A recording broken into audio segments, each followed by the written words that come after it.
बच्चों, मैं श्रीमती ऋतु अरोरा आपकी सहायक अध्यापिका कक्षा 11 की क्लास में आप सभी का स्वागत करती हूँ।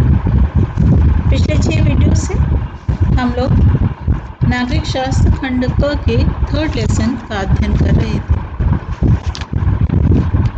लास्ट लेक्चर में हमने पढ़ा कि निर्वाचन आयोग क्या है, स्वतंत्र निर्वाचन आयोग क्या है, उसका संगठन जिसके अंतर्गत कार्यकाल, पद की स्थिति, पदच्युति और निर्वाचन आयोग के कार्य, इतना हमने पिछली बार पढ़ा था। आज उसी को कंटिन्यू करते हुए और इस लेसन का लास्ट वीडियो है बच्चों, ये 7th वीडियो, लास्ट वीडियो है। इसके बाद आपका ये चैप्टर कंप्लीट हो जाएगा। तो आज हम जानेंगे चुनाव, सुधार और भारत में निर्वाचन की प्रक्रिया। बस थोड़ा सा ही रह गया बच्चों इसमें। चुनाव, सुधार। हमने पिछले वीडियोस में जाना था कि चुनाव की कई प्रणालियां होती हैं, लेकिन यदि व्यवहारिक दृष्टिकोण से देखा जाए तो चुनाव की कोई भी प्रणाली कभी भी आदर्श नहीं रही है। हालांकि भारत में बहुमत प्रणाली को अपनाया गया है। प्रत्येक चुनाव प्रणाली में कुछ कमियां भी हैं और कुछ सीमाएं भी हैं, इसीलिए हम किसी भी प्रणाली को एकदम परफेक्ट नहीं मान सकते। लोकतांत्रिक देशों ने अपने चुनावों को और अधिक स्वतंत्र और निष्पक्ष बनाने के तरीकों को प्राप्त करने के लिए निरंतर नई खोज करते रहना पड़ता है। वयस्क मताधिकार, चुनाव लड़ने की स्वतंत्रता और एक स्वतंत्र निर्वाचन आयोग की स्थापना को स्वीकार कर भारत में चुनावों को स्वतंत्र और निष्पक्ष बनाने का प्रयत्न किया गया है। पिछले लगभग 70 वर्षों के अनुभव के बाद देश की चुनाव प्रणाली में सुधार के लिए अनेक सुझाव दिए गए हैं। चुनाव सुधारों के सुझाव निर्वाचन आयोग, विभिन्न राजनीतिक दलों, स्वतंत्र समूहों और अनेक विद्वानों के द्वारा दिए गए हैं। उन सभी को हमने एकीकृत कर लिया, एक जगह बना लिया। कोई किसी व्यक्ति के द्वारा, कोई किसी समूह के द्वारा, कोई किसी विद्वान के द्वारा, कोई किसी राजनीतिक दल के द्वारा हमें प्राप्त हुए उन सुझावों को हमने एकीकृत करके आपके सामने प्रस्तुत किया। पहला, देश की चुनाव व्यवस्था को सर्वाधिक मत से जीत वाली प्रणाली के स्थान पर, यानी बहुमत प्रणाली के स्थान पर, हमारे देश में बहुमत प्रणाली है, यह सर्वाधिक मत से जीत वाली प्रणाली है जिसको सबसे ज्यादा वोट मिले, उसके स्थान पर किसको अपनाना चाहिए? किसी प्रकार की समानुपातिक प्रतिनिधित्व प्रणाली लागू करनी चाहिए। आनुपातिक प्रतिनिधित्व प्रणाली लागू करनी चाहिए। क्यों? इससे क्या होगा? इससे राजनीतिक दलों को उसी अनुपात में सीटें मिलेंगी जिस अनुपात में उन्हें वोट मिले हैं, वोट प्राप्त हुए हैं। तो निश्चित रूप से ये बहुमत प्रणाली की अपेक्षा अधिक सटीक हो सकती है।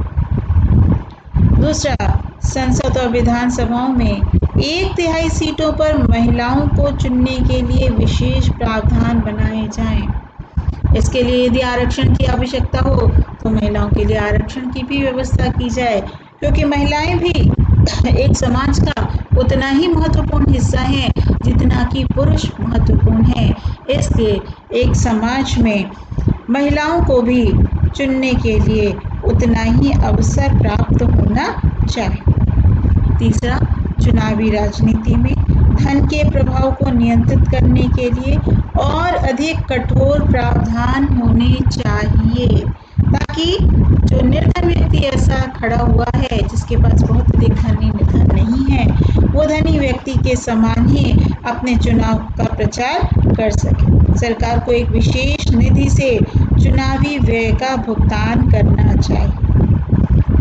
चौथा, जिस उम्मीदवार के विरुद्ध फौजदारी का मुकदमा हो उसे चुनाव लड़ने से रोक दिया जाना चाहिए। यदि हम ऐसा करते हैं तो करप्शन, भ्रष्टाचार हमारे समाज से बहुत अधिक दूर हो जाएगा। भले ही उसने इसके विरुद्ध न्यायालय में अपील कर रखी हो, लेकिन जिसके भी विरुद्ध फौजदारी संबंधी मुकदमा है उसे चुनाव लड़ने से रोक देना एक देश के लिए बहुत ही अच्छा साबित हो सकता है। उससे देश में करप्शन, भ्रष्टाचार इत्यादि दूर हो सकते हैं। चुनाव प्रचार में जाति और धर्म के आधार पर की जाने वाली किसी भी अपील को पूरी तरीके से प्रतिबंधित कर देना चाहिए। चुनाव प्रचार में जाति और धर्म के आधार, यानी अगर कोई कहता है कि तुम फला जाति के हो, हम फला जाति के, इसलिए अपनी जाति को तुम वोट करो या अपने धर्म को आगे बढ़ाओ, धर्म से संबंधित वोट प्राप्त करना, इस तरह की बातों को पूरी तरीके से प्रतिबंधित कर देना चाहिए, रोक लगा देनी चाहिए। राजनीतिक दलों की कार्यप्रणाली को नियंत्रित करने के लिए तथा उसकी कार्यविधि को और अधिक पारदर्शी बनाने के लिए तथा लोकतांत्रिक बनाने के लिए एक कानून होना चाहिए और उसी कानून पर आधारित होकर के राजनीतिक दल अपना कार्य कर सके। तो ये जो सुझाव प्राप्त हुए हमें, ये अत्यंत सीमित हैं। इन सुझावों पर कोई संभवतः एक राय न बने, लेकिन यदि इन पर एक राय बन भी जाए तो भी कानून और औपचारिक प्रावधान एक सीमा तक ही सफल हो सकते हैं। वास्तव में स्वतंत्र और निष्पक्ष चुनाव तभी हो सकते हैं जब सभी उम्मीदवार, राजनीतिक दल और वे सभी लोग जो चुनाव प्रक्रिया में भाग लेते हैं लोकतांत्रिक प्रतिस्पर्धा की भावना का सम्मान करें। जब तक राजनीतिक दलों में लोकतांत्रिक प्रतिस्पर्धा की भावना नहीं आएगी तब तक एक देश में निष्पक्ष और स्वतंत्र चुनाव संभव नहीं हो पाएंगे। कानून सुधारों के अलावा दो और मार्ग हैं जिससे यह सुनिश्चित किया जा सकता है कि चुनाव जनता की अपेक्षाओं और लोकतांत्रिक आकांक्षाओं को व्यक्त करें। पहला तो ये है बच्चों कि जनता को स्वयं ही और अधिक सतर्क होना चाहिए। यदि हम सतर्क होंगे चुनाव करते समय या अन्य बातों को ध्यान देते समय तो हम गलत व्यक्ति का चुनाव नहीं करेंगे, भ्रष्ट व्यक्ति का चुनाव नहीं करेंगे। और जब हम गलत या भ्रष्ट व्यक्ति का चुनाव नहीं करेंगे तो निश्चित रूप से हम सही व्यक्ति को आगे लाएंगे और हमारा जो निर्वाचन है वो सफल होगा। दूसरा, राजनीतिक कार्यों में और अधिक सक्रियता से भाग लेना। जनता को राजनीतिक कार्यों में सक्रियता से भाग लेना होगा, लेकिन जनसाधारण के लिए नियमित रूप से राजनीति में भाग लेने की भी अपनी सीमाएं हैं। इसलिए यह आवश्यक है कि अनेक राजनीतिक संस्थाओं और राजनीतिक संगठनों का विकास किया जाए जो स्वतंत्र और निष्पक्ष चुनाव सुनिश्चित कराने के लिए कार्य करें। जब तक ऐसा नहीं होगा तब तक एक देश में स्वतंत्र निर्वाचन, एक निष्पक्ष निर्वाचन संभव नहीं हो पाए।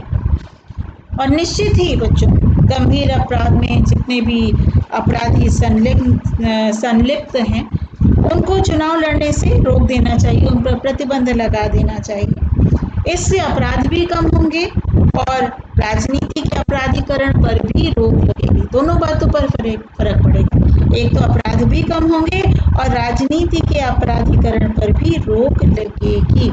चुनाव में बाहुबल के उपयोग न होने से मतदाता निर्भय होकर के मतदान कर सकें।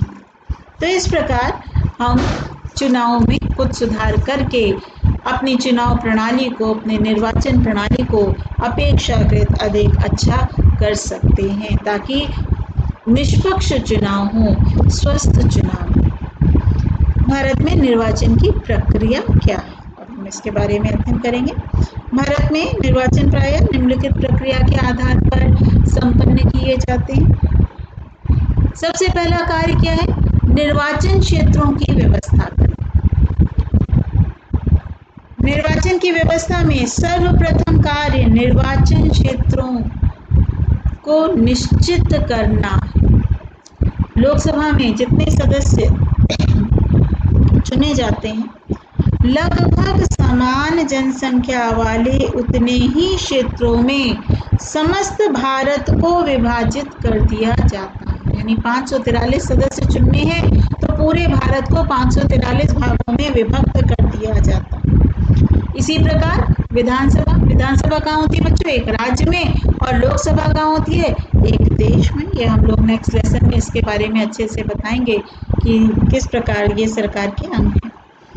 केंद्र सरकार, राज्य सरकार क्या है, इसके बारे में हम लोग नेक्स्ट लेसन में पढ़ेंगे। आप अभी बस इतना जान लीजिए कि लोकसभा, राज्यसभा ये केंद्र सरकार के आगे हैं, संसद के आगे हैं, और विधानसभा, विधान परिषद ये राज्य सरकार के अंग हैं, जिसे हम मिलके विधान परिषद कहते हैं।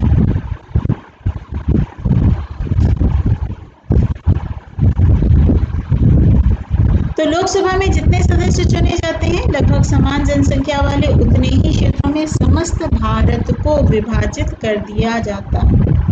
इसी प्रकार विधानसभा, चूंकि बच्चों एक राज्य का इलेक्शन होता है, तो विधानसभा के निर्वाचन में राज्य को समान जनसंख्या वाले निर्वाचन क्षेत्रों में विभाजित कर दिया जाता है और प्रत्येक निर्वाचन सदस्य क्षेत्र से एक सदस्य चुन लिया जाता है। हम लोग ने इसके पहले पढ़ा था कि लोकसभा में 543 सीटें हैं, तो हमने पूरे भारत को 543 भागों में बांट दिया। राज्यसभा में मान लीजिए बच्चों, एक एग्जाम्पल के लिए आपको अगर अभी समझाना है, तो मान लीजिए 100 सीटें हैं, तो हम उत्तर प्रदेश एक राज्य है, उत्तर प्रदेश को 100 भागों में विभाजित कर देंगे। 100 सीटों से इलेक्शन होगा और वहाँ से प्रत्येक क्षेत्र से एक एक व्यक्ति का चुनाव कर लिया जाए। तो ये अलग अलग राज्यों में अलग अलग सीटें होती हैं। किसके आधार पर? वहाँ की जनसंख्या के आधार पर ये निर्धारित होती है। मतदाताओं की सूची दूसरा कार्य है। सर्वप्रथम मतदाताओं को अस्थायी सूची तैयार की जाती है। इन सूचियों को कुछ विशेष स्थानों पर जनता को के देखने हेतु रख दिया जाता है। यदि किसी सूची से किसी का नाम लिखने से रह गया हो, छूट गया हो, अथवा किसी का नाम भूल से लिख गया हो, तो उसको एक निश्चित तिथि तक संशोधन करवाने हेतु प्रार्थना पत्र देना होता है। फिर संशोधित सूचियां तैयार की जाती है। जो व्यक्ति गलत रूप से जिनका नाम जुड़ गया है, कहीं ट्रांसफर हो गया है, तो उनका नाम जुड़ गया है, या वो मृत्यु को प्राप्त हो चुके हैं, उनकी सूचना वहाँ तक नहीं पहुँची है, उनका नाम हटवा दिया जाता है।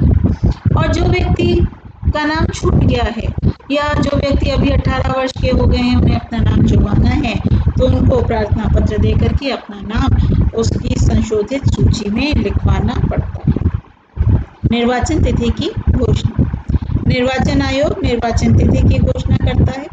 निर्वाचन आयोग तिथि की घोषणा करने से पहले केंद्र और राज्य की सरकारों से विचार विमर्श भी करता है।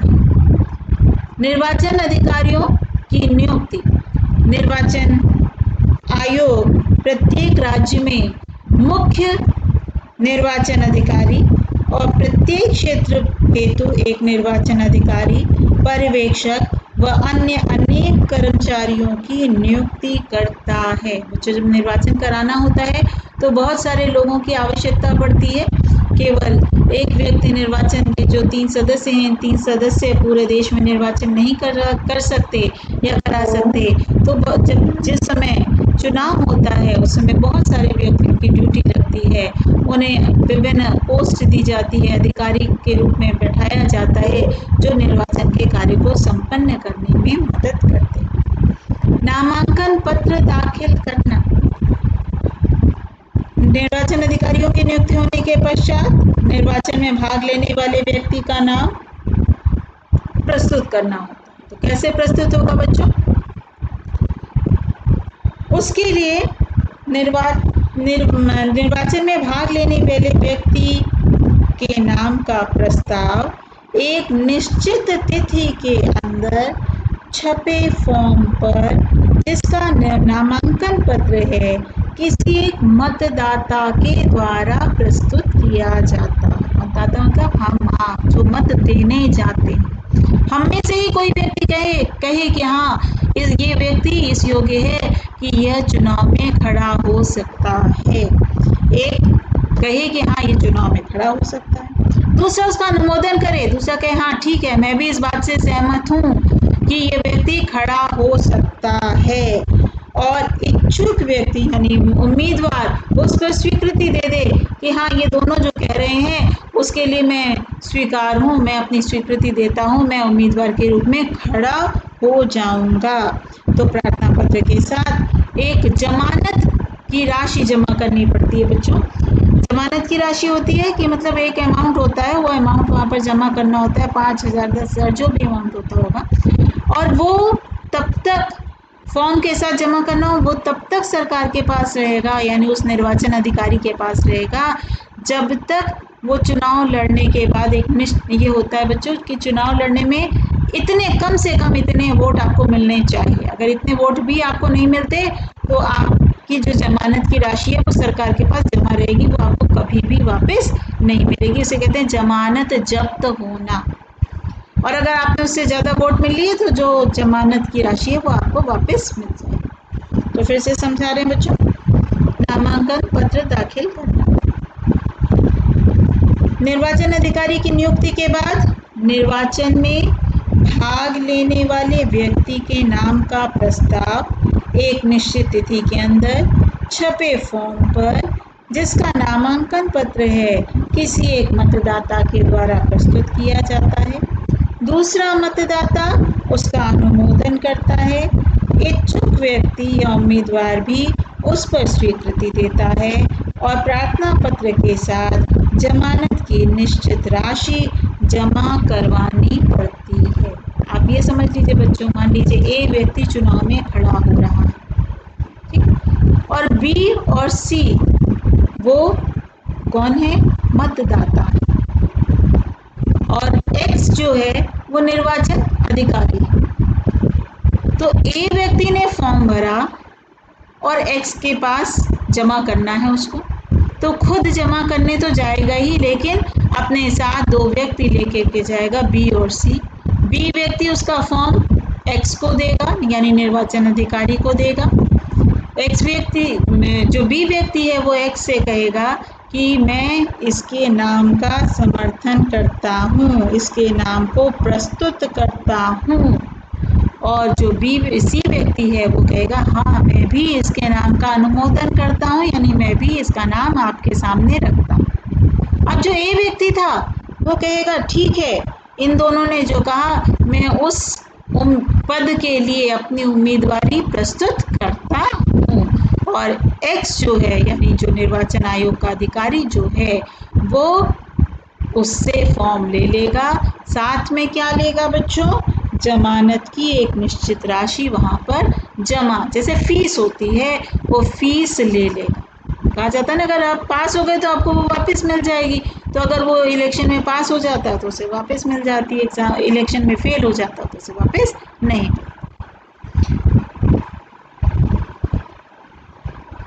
नाम की वापसी, यदि उम्मीदवार किसी कारण से अपना नाम वापस लेना चाहे तो एक निश्चित तिथि तक उसको ऐसा करने का अधिकार होता है, वो अपना नाम वापस ले सकता है और नाम वापस लेने पर जमानत की राशि उसे वापस मिल जाती है। यानी हम पहले चाहें कि हमें लगे कि बहुत बड़े बड़े लोग खड़े हो रहे हैं और हम उसको उनके साथ उन्हें जीतने में असमर्थ हैं, तो हम अपना नाम पहले भी या अन्य कोई भी कारणों में लगे नहीं हमें चुनाव नहीं लड़ना चाहिए तो हम अपना नाम वापस ले सकते हैं। जांच और आपत्तियां, एक निश्चित तिथि को आवेदन पत्रों की जांच की जाती है। यदि किसी प्रार्थना पत्र में कोई अशुद्धि रह गई हो, किसी ने कोई चीज़ छिपाई हो, कोई चीज़ न भरी हो, तो ऐसे आवेदन पत्रों को अस्वीकार कर दिया जाता है, निरस्त कर दिया जाता है, तब आप इलेक्शन में खड़े नहीं हो सकते। और यदि कोई दूसरा व्यक्ति उसके आवेदन पत्र के संबंध में कोई आपत्ति करना चाहे तो ऐसा करने का भी अधिकार है। यदि आपत्ति उचित है, उचित सिद्ध हो जाए तो उम्मीदवार का आवेदन पत्र अस्वीकार कर दिया जाता है। निर्वाचन अभियान, साधारणतः निर्वाचन की घोषणा के साथ ही राजनीतिक दल अपने उम्मीदवारों के पक्ष में प्रचार प्रारंभ कर देते हैं, किंतु वास्तव में निर्वाचन में तेजी नामांकन पत्रों की जांच पड़ताल के पश्चात आती है। राजनीतिक दल निर्वाचन घोषणा पत्र जारी करते हैं। राजनीतिक दल सभाएं करके, पोस्टर के द्वारा, रेडियो दूरदर्शन के द्वारा अपनी नीतियों का प्रचार प्रसार करते हैं कि हम इस नीति पर कार्य करेंगे, अगर हम जीत गए तो हम ये करेंगे, हम ये करेंगे। अपनी नीतियां जनता के सामने रखते हैं ताकि लोग उसकी नीतियों पर आधारित होकर के वो उनको अपना बहुमत दे दें, अपना वोट प्रदान कर दें। और अंततः मतदान का दिन आ जाता है और परिणाम। मतदान अब वोटिंग मशीन सिस्टम के द्वारा संपन्न किया जाता है। आपको मालूम होगा पहले बच्चों एक पेपर में जितने लोग खड़े होते थे उनका नाम छपा जाता था और हम एक मोहर उसके सामने लगाते थे और हम एक मतदाता पेटी होती थी उसमें डाल देते थे और बाय हैंड गिना जाता था किसको कितने वोट मिले। लेकिन चूंकि बच्चों आज इलेक्ट्रॉनिक मीडिया का ज़माना है, अब बैलेट बॉक्स नहीं होता, अब वोटिंग मशीन होती है। इस मशीन में आप जब जाएंगे आपका अंगूठा स्कैन करेगा, आपका नाम आ जाएगा और जैसे ही आप स्कैन करेंगे उसके सामने एक बटन होते हैं, उन बटन्स में से आपको केवल एक ही बार एक व्यक्ति के सामने ही आप बटन दबा सकते हैं। सबके नाम लिखे रहेंगे, सबके चुनाव चिन्ह बने रहेंगे। आप किसी एक ही बटन पर, एक व्यक्ति एक ही बटन पर एक ही बार दबा सकता है और दबाते ही वो मशीन लॉक हो जाएगी। फिर दूसरा व्यक्ति जब उसे अनलॉक करेगा तभी वो खुलेगी और तब पुनः एक बार दबेगी। इस प्रकार हम बहुत ही आसानी से वोटिंग मशीन के द्वारा मतदान कर सकते हैं। मतदाता इच्छित उम्मीदवार के नाम के सामने वाला बटन दबाकर अपने मत की अभिव्यक्ति करता है। इन मशीनों द्वारा मतों की गणना बहुत जल्दी हो जाती है। जो उम्मीदवार कुल मतों का 1/10 भाग प्राप्त करने में असमर्थ हो जाता है उसकी जमानत जब्त हो जाती है। यानी अगर 100 वोट हैं पड़े हैं और हमें 10 वोट भी नहीं मिले, 100 का 1/10 कितना हुआ? 10। यानी अगर हमें 10 वोट भी नहीं मिले तो मेरे को जमानत वापस नहीं मिलेगी। तो बच्चों ये तो था आपका आज पूरा लेसन कंप्लीट हो गया, चुनाव और प्रतिनिधित्व। आज जितना समझाया उससे संबंधित 2 प्रश्न। पहला, चुनाव सुधार हेतु प्रमुख सुझाव क्या हैं? दूसरा, भारत में निर्वाचन की प्रक्रिया स्पष्ट करो। ये 2 प्रश्न दोनों ही लघु प्रश्न के रूप में आप करेंगे, अति लघु के रूप में नहीं करेंगे। अब इसके बाद बच्चों मैं आपको व्हाट्सएप पे अति लघु और बहुविकल्पीय प्रश्न भेज दूंगी, उनको आप करेंगे और विस्तृत प्रश्न भी भेजूंगी। मेरे ख्याल से चैप्टर आपको समझ में आ गया होगा, आसान है। और अगर इसके बावजूद आपको कोई बात नहीं समझ में आई है तो आप मुझे मैसेज कर दीजिए, मैं आपको पुनः उस बात को समझाने का प्रयास करूँगी। आज के लिए इतना ही बच्चों। नेक्स्ट वीडियो में हम लोग नया चैप्टर शुरू करेंगे, कार्यपालिका। सरकार के 3 अंग होते हैं, व्यवस्थापिका, कार्यपालिका, न्यायपालिका। तो उसी में से एक कार्यपालिका के बारे में हम लोग अध्ययन करेंगे और नेक्स्ट चैप्टर हम जब शुरू करेंगे एक वीडियो के बाद, तो नेक्स्ट वीडियो में जब हम मिलेंगे तो नेक्स्ट चैप्टर के साथ मिलेंगे। 3 चैप्टर्स हो गए बच्चों, तीनों चैप्टर्स। पहला था संविधान क्यों कैसे, दूसरा भारतीय संविधान में अधिकार, तीसरा चुनाव और प्रतिनिधित्व। तीनों चैप्टर्स बहुत अच्छी तरीके से आप तैयार कर लीजिए बच्चों। एग्ज़ाम्स कैसे होंगे कब होंगे किसी को नहीं मालूम, लेकिन आप अपनी तैयारी साथ साथ करते हैं। आज के लिए इतना ही बच्चों।